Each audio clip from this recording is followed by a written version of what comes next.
ನನ್ನೆಲ್ಲ ಪ್ರೀತಿಯ ವೀಕ್ಷಕರಿಗೆ ನಮಸ್ಕಾರ. ಯೂತ್ ಮೋಟಿವೇಶನ್ಸ್ ಕನ್ನಡ ಚಾನೆಲ್ಗೆ ನಿಮಗೆಲ್ಲರಿಗೂ ಪ್ರೀತಿಯ ಸ್ವಾಗತ. ಯಾವುದೇ ಒಬ್ಬ ಮನುಷ್ಯ ಸಾಧನೆಯ ಶಿಖರವನ್ನು ಏರಬೇಕಾದರೆ ಅವನ ನಿರ್ಧಾರ ಬಲವಾಗಿರಬೇಕು.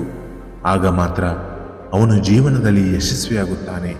ಜೀವನದಲ್ಲಿ ಯಶಸ್ಸು ಬಹುಬೇಗನೆ ಸಿಗಬೇಕಂದ್ರೆ ಅವನ ಪ್ರಾಮಾಣಿಕತೆ ಬಲವಾಗಿರಬೇಕು. ಇವತ್ತಿನ ಟಾಪಿಕ್ ಕೂಡ ಇದೇ ಆಗಿರುತ್ತದೆ. ಚಾಣಕ್ಯ ಅವರ ಕಥೆಯಿಂದ ಎಷ್ಟು ಜನರು ಸ್ಫೂರ್ತಿಗೊಂಡಿದ್ದಾರೆ. ಚಾಣಕ್ಯ ಅವರ ಈ ಕತೆ ನಿಮ್ಮ ಮನಸ್ಸು ಪರಿವರ್ತನೆ ಮಾಡುವುದರಲ್ಲಿ ಯಾವುದೇ ಅನುಮಾನವಿಲ್ಲ. ತುಂಬ ವರ್ಷಗಳ ಹಿಂದಿನ ಘಟನೆ ಇದು. ಇತಿಹಾಸ ಪ್ರಸಿದ್ಧ ಚಂದ್ರಗುಪ್ತ ಮೌರ್ಯನ ಮಂತ್ರಿಯಾಗಿದ್ದ ಚಾಣಕ್ಯ ಮಹಾಬುದ್ಧಿವಂತ, ಅಷ್ಟೇ ಅಲ್ಲ ಪ್ರಾಮಾಣಿಕ ಕೂಡ. ಒಮ್ಮೆ ಚಂದ್ರಗುಪ್ತ ಹಾಗೂ ಚಾಣಕ್ಯ ಜನರ ಕಷ್ಟ ಸುಖ ಅರಿಯಲು ರಾತ್ರಿ ಹೊತ್ತು ವೇಷ ಬದಲಾಯಿಸಿ ಸಂಚಾರ ಮಾಡುತ್ತಾರೆ. ಅದು ಚಳಿಗಾಲ, ಬಹಳ ಚಳಿ ಇತ್ತು.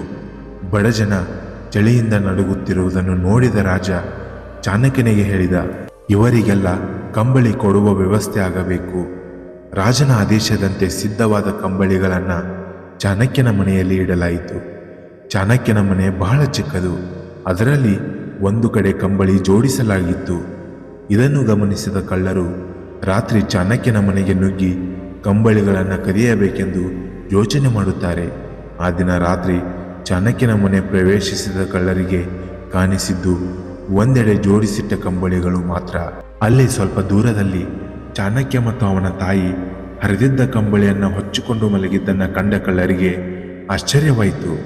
ಕಂಬಳಿ ರಾಶಿಯೇ ಇದ್ದರೂ ಚಾಣಕ್ಯ ಮತ್ತು ಅವನ ತಾಯಿ ಅದನ್ನು ಹೊದೆಯದೆ ಚಳಿಯಲ್ಲಿ ಮುದುಡಿ ಮಲಗಿದ್ದಾರಲ್ಲ ಎಂದು ಯೋಚಿಸಿದ ಕಳ್ಳರಿಗೆ ತಾವು ಬಂದ ಉದ್ದೇಶವೇ ಮರೆತು ಹೋಯಿತು.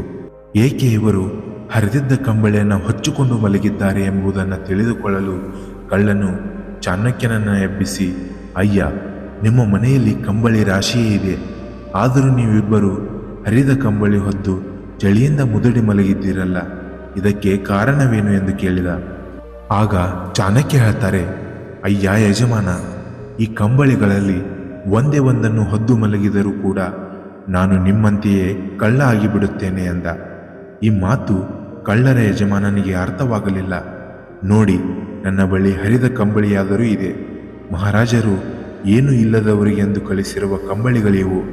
ಅದನ್ನು ಹೊದ್ದು ನಾನು ಕಳ್ಳನಾಗಲೇ ಎಂದು ಚಾಣಕ್ಯ ಹೇಳುತ್ತಾನೆ. ಇದನ್ನು ಕೇಳಿದ ಕಳ್ಳರಿಗೆ ತಮ್ಮ ತಪ್ಪಿನ ಅರಿವಾಯಿತು. ಕಳ್ಳತನದಿಂದ ಬೇರೆಯವರಿಗೆ ತೊಂದರೆ ಆಗುತ್ತದೆ ಎಂಬ ಅರಿವು ನಮಗೆ ಬಾರದೆ ಹೋಯಿತಲ್ಲ ಎಂದು ಪಶ್ಚಾತ್ತಾಪಪಟ್ಟರು. ಅವರೆಲ್ಲ ಚಾಣಕ್ಯನಿಗೆ, ನೀವು ನಮ್ಮ ಕಣ್ಣು ತೆರೆಸಿದಿರಿ, ಇನ್ನು ಮುಂದೆ ನಾವು ಕಳ್ಳತನ ಮಾಡುವುದಿಲ್ಲ, ಕಷ್ಟಪಟ್ಟು ದುಡಿದು ಬದುಕುತ್ತೇವೆ ಎಂದು ನಮಸ್ಕರಿಸಿ ಹೊರಟು ಹೋಗುತ್ತಾರೆ. ಈ ಕತೆ ನಮಗೆ ಏನು ತಿಳಿಸುತ್ತದೆ ಅಂದರೆ, ನಾವು ಯಾವುದೇ ಕಷ್ಟದಲ್ಲಿದ್ದಾಗ ನಮಗೆ ತಕ್ಷಣ ಪರಿಹಾರ ಸಿಗುವುದಿಲ್ಲ.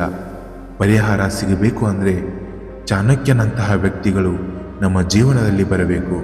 ಅದೇ ರೀತಿ ನಮ್ಮ ಜೀವನದಲ್ಲಿ ಗೆಲುವು ಸಿಗಬೇಕು ಅಂದರೆ ಪ್ರಾಮಾಣಿಕತೆಯಿಂದ ನಾವು ನಮ್ಮ ವ್ಯಕ್ತಿತ್ವವನ್ನು ಬೆಳೆಸಿಕೊಳ್ಳಬೇಕು. ಇನ್ನಷ್ಟು ಹೆಚ್ಚಿನ ಮೋಟಿವೇಶ್ನಲ್ ವಿಡಿಯೋಗಳಿಗಾಗಿ ನಮ್ಮ ಯೂತ್ ಮೋಟಿವೇಶನ್ಸ್ ಕನ್ನಡ ಚಾನೆಲನ್ನು ಲೈಕ್ ಮಾಡಿ, ಸಬ್ಸ್ಕ್ರೈಬ್ ಮಾಡಿ ಹಾಗೂ ಬೆಲ್ ಐಕಾನ್ ಮೇಲೆ ಕ್ಲಿಕ್ ಮಾಡಿ. ಧನ್ಯವಾದಗಳು. ಜೈ ಹಿಂದ್, ಜೈ ಕರ್ನಾಟಕ ಮಾತೆ. ನಾನು ನಿಮ್ಮ ಅಕ್ಷಯ್, ಸೈನಿಂಗ್ ಆಫ್.